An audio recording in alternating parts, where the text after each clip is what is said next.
Hello, good morning or good day sa inyo lahat. Meron na ba kayong experience na nangyari na ang scooter nyo ay nabali?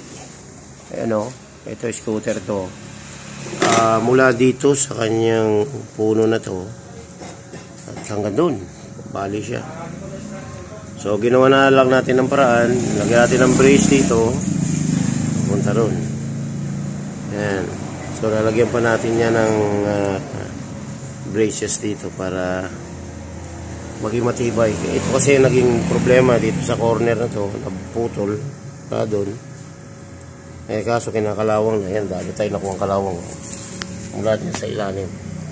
Ayan o, kinakain na ng kalawang. So ito babalutin pa natin ng rain sheet. Ito lang pinapatibay muna natin. Maglalagay pa tayo dito. Yan lang muna natin pasamantala. Abangan ang mamaya pagbuo natin ito. Okay.